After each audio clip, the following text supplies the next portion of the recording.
Bug-eyed Tales transports you back in time in the untamed wilds of the Federated Malay states and Siam, a lost world where the magnificent rhinos were once an integral part of the landscape. In this epic adventure, our intrepid explorer does the unthinkable. He not only collects orchids and exotic plants, but also mounts a challenge so daring, it redefines the very essence of bravery. It offers us a window into the adventurous spirit of an era where locals fended off unwanted foreigners with the crease, the wavy sword. Buckle up, it's going to be a bumpy ride in Astride, a Crazed Rhino. Penned by W. Fegen. It was decidedly a warm evening. At noon, the thermometer on the club veranda had shown 116 degrees Fahrenheit now. At 5:30 p.m., it was just under the 100 mark, and the more you looked at the thermometer, the hotter it seemed to get. So 4 or 5 of us, our day's toil over, sprawled on our backs in long cane chairs and smoked and casually sipped at the long drinks which stood in glasses set in the sockets in the chair arms. There was not breath of wind, and the only sounds to be heard were the click of billiard balls in the building itself, the faint buzz of the mosquitoes beginning to bestir themselves for their night's work, and the distant noises from the Malay kampong, or village, some half a mile or so up the river, which flowed, an oily-looking, sluggish stream, just in front of our club. It was too hot to read, even if it had not been for the fact that our last mail had been received 3 weeks ago. It was too hot to talk, and I was the only one who seemed to have any energy left, was young Hunter, the griffin, only a few months out from home, and therefore with some of his vitality still left within him.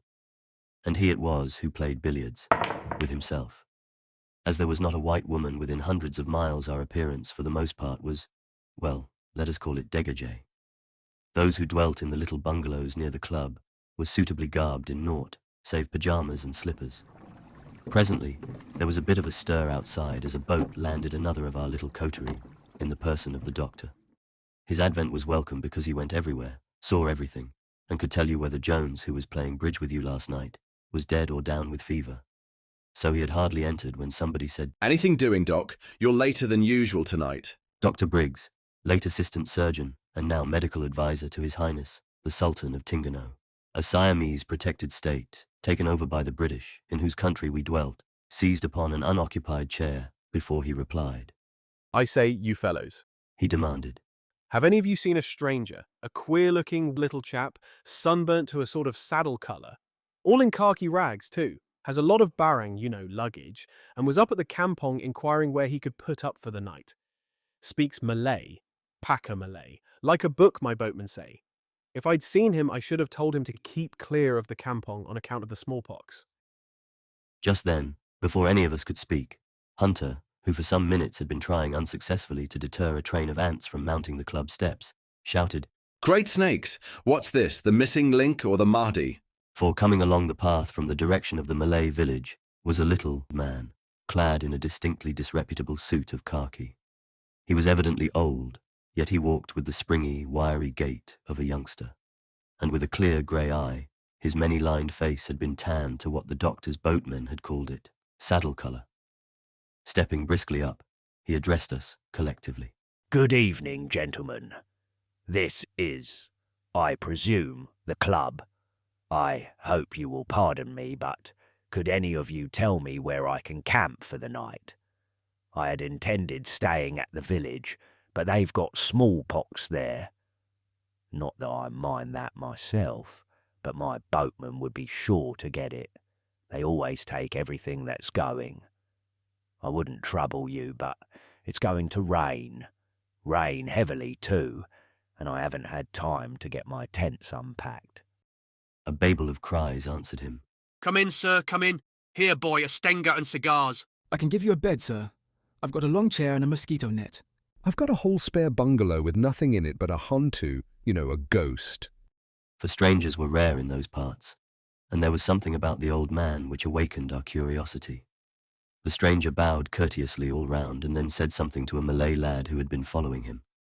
The boy departed, whereupon our visitor took one of the many chairs which had been offered him, his stenga, and a cigar. The name stenga itself comes from the Malay word setenga, meaning half, referring to the equal parts of whiskey and soda in the drink. It was a popular refreshment among us British expatriates during these colonial times. There was silence for a few minutes. Then our guest said, I didn't expect this. Gentlemen, the last time I was here, about 15 years ago it must be, there wasn't a white man in the country. Seeing that we were all interested, he continued, Ah, yes, it's changed a lot, but there's room for it. Not half a mile from here my 3 companions were cut up with creases. I just managed to bury them before I too was found. Luckily I managed to escape. They were scientific explorers. I am but an orchid gatherer and occasional hunter, a native of Jersey, but afflicted with Wanda Yara, and I have been on the road for nearly 40 years. I have only come down from the interior in order to take my collection of plants and skins to the coast for shipment home to Europe. He told us further that his name was Mimaridoke, and that he had worked for Cross, of Liverpool, Hagenbeck, and other big wild animal dealers. Then the dinner gong sounded. We had a capital Chinese chef at the club, and our visitor was, of course, made to sit down, despite his protest that he had already dined. The meal passed off as usual, and after it we all sat on the veranda and had our cigars and coffee, and exchanged those yarns which never seemed to flow so well at other times. Our guest was not very talkative, but what he had to say was to the point. He told us of some adventures among the Sakais and other wild tribes of the jungle-clad mountains, and volunteered to show us some interesting trophies next morning. But when someone said that a rhinoceros had been seen that day a few miles down the river, he livened up. He remarked. So you have the Rayat, as our Siamese friends call him down here? One of the most terrible experiences of my life was incurred in a chase after one. It is not to everyone that it is given to be able to say that he has ridden a mile on the back of a wild rhino. We were interested, of course, and plied him for the details, and he then told us the following story. It is about 10 years ago now that I was pottering about in that little congeries of Siamese protected states which lie between the northern boundary of the Federated Malay states and Siam proper. My real reason for being there was that I had heard that a certain variety of deer, the Curvus schomburgki, was to be found there. I did not find them, and I have never found them yet, but while I was there, word was brought in that a big one-horned rhinoceros had been seen at a place about a couple of miles off, and that there were also tiger and black panther there. So I shifted camp to a place about 200 yards from a regular trail which Mr. Rhino had made down to a river, and spent a couple of days looking for him without success, though I did succeed in potting a good-sized tiger and 2 panthers. I also saw some imperial pigeons, and another bird which I had never seen before, so I exchanged my rifle for a shotgun and cartridges, and sallied off down the rhino's track to look for them, being accompanied by one of my Malay boys. We had got into a kind of a lane, with impenetrable mangrove jungle on either side, the native boy some 30 yards in the rear, when I heard him shout. Turning abruptly, I was just in time to see him as he was knocked down and trampled upon again and again by the biggest rhinoceros I have ever seen in my life. As most of you know, a rhinoceros always sticks to its old paths, and there was I, right in that of this one, shut in with impenetrable thorn and mangrove on either side.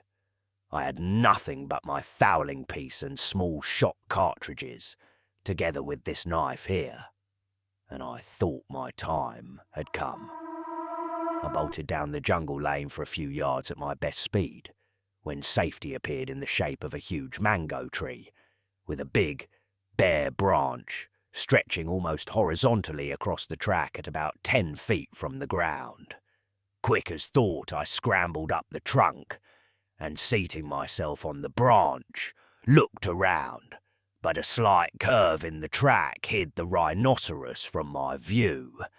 For the moment, therefore, I could see nothing of him. But from the noises I heard, I judged he was still spending his fury on the body of my unfortunate follower. In my scramble for safety, I had dropped my gun. It lay just underneath where I sat, but I dared not descend for it.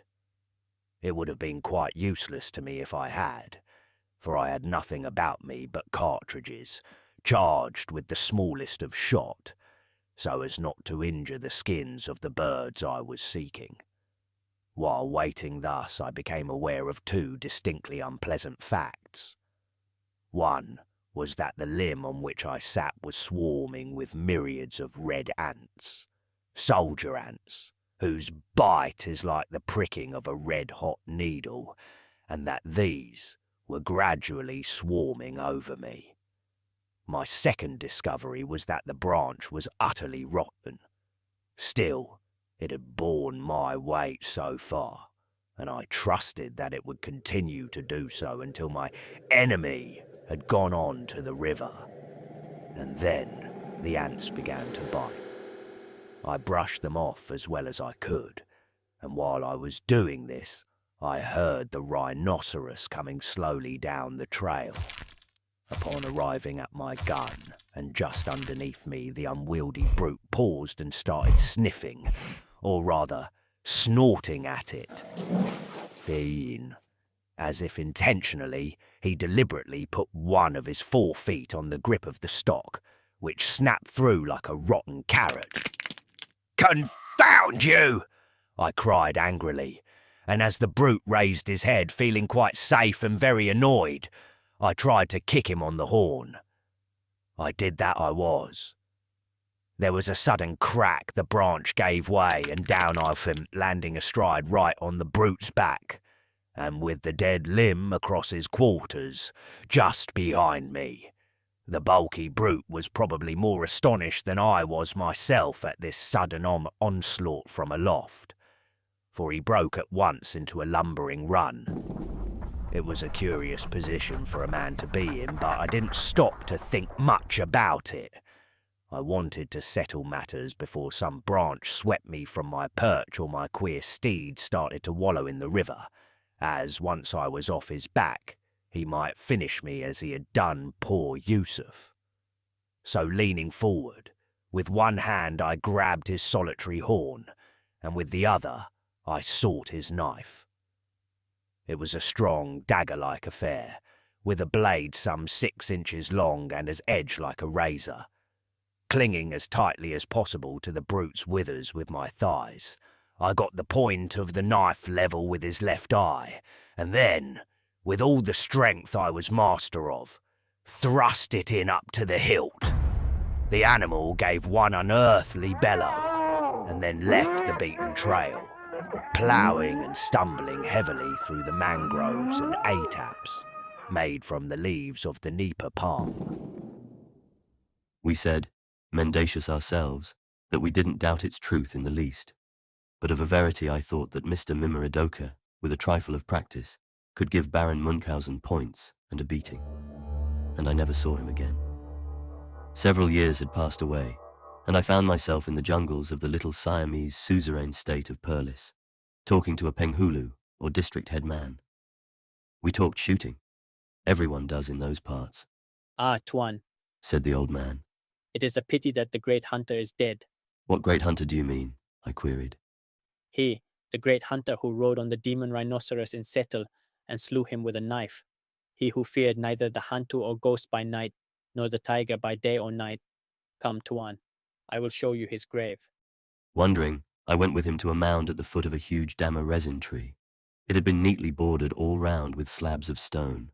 On our way back, I asked the headman if he knew his name. "No, Tuan, I know it not.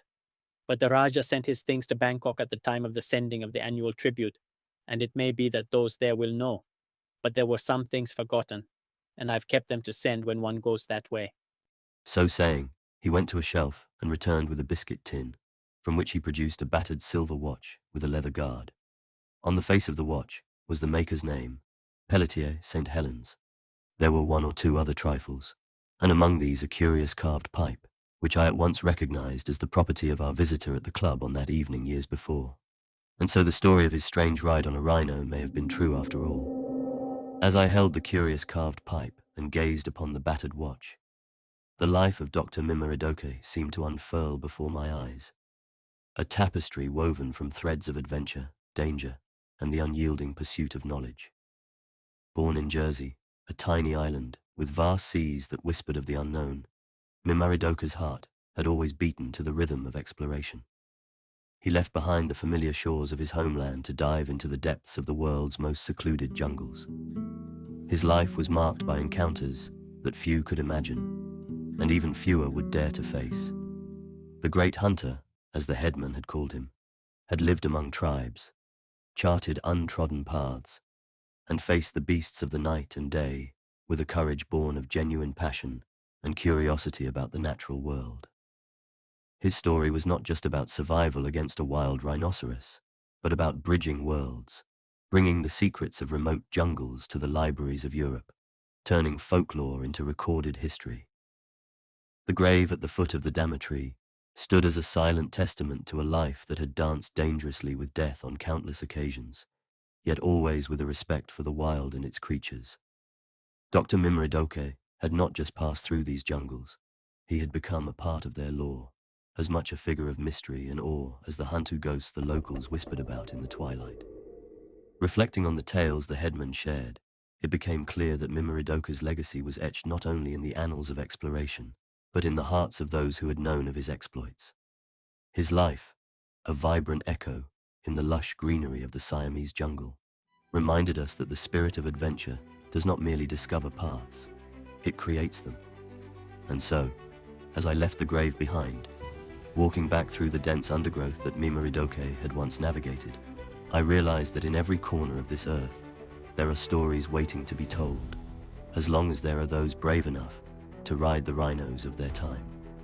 Dr. Mimaridoke had indeed ridden his, leaving behind a legend that would inspire adventurers and dreamers for generations to come.